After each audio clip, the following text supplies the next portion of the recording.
Isabato y'igenekerezo ya 15 kwezi kwa gatandatu mwaka 2019 ishengero ry'Abadventiste munsi w'indwi ry'Imagara centre ryari ryateguye igitaramo c'indirimbo. Ico gitaramo kikaba caremeshejwe n'imigwi itandukanye y'abaririmbyi.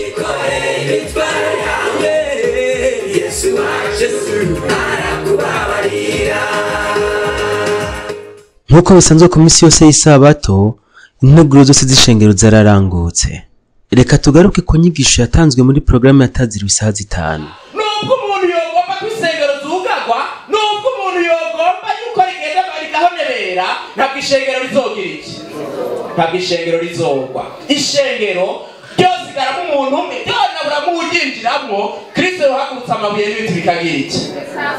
Bikavuga bigasamirana, maze twebwe twari twigira abahambaye, twebwe twabona ko tudashobora tutabonetse hari ibikorwa bidashobora gukoreka, tugatangara amabuye n'ibiti biriko biragira iki? Biriko biravuga izina ry'Imana rihabwa icubahiro. Umutwe w'amajambo navuze ngo n'abasuku bangahe? Abasuku babiri. Igitaramo catanguye igihe cy'isaha 8 kiremesheje n'imigwi y'abaririmbyi nka Kohara baragwa mu nshinga ry'Abadventiste munsi y'indwi mu Kanyosha, Pasteur akongera akaba n'umuririmbyi Maurice, Kohare Irembo ry'Ijuru n'iyindi migwi itandukanye.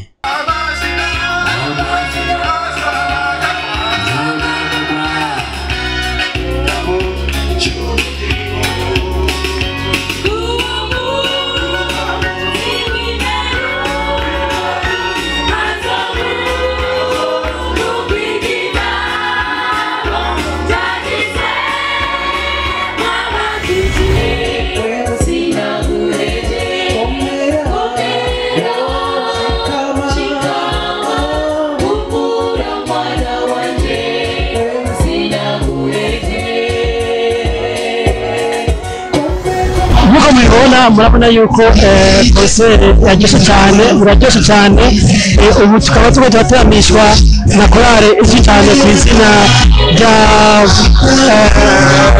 ingoma y'Abaroma. Abantu twahezagiwe twagiye nk'uko mubibona abantu bose bagiye cyane indirimbo ziko zashikirizwa muri iyi concert. Nk'uko muri ko murabibona hari igikorane kidasanzwe, hari korale y'abaragwa yaciva mu Kanyosha na korale Irembo ry'Ijuru. Hano hari umuririmbyi yitwa Maurice ariko araririmba neza cyane. Ibintu biraryoshe, mu by'ukuri birameze neza cyane, abantu ni benshi, hari abantu bavuye impande zose ku Rutumo, abavuye mu Makombe, mu Magara na hano mu Kigwati, bose bahuriye hano. Mukuri ibintu biryoshe cyane.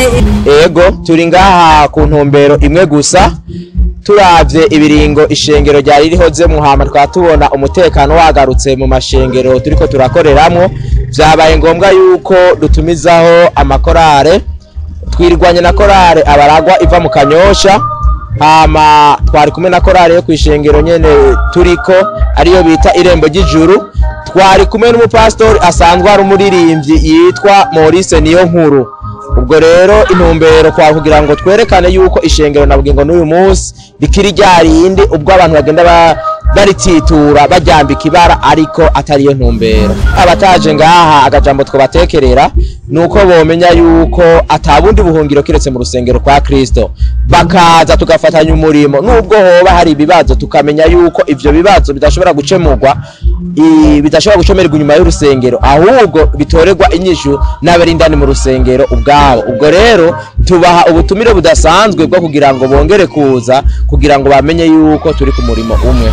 Wabaye umunsi w'akanyamuneza ku bizera b'ishengero ry'Abadventiste munsi w'indwi ry'Imagara centre.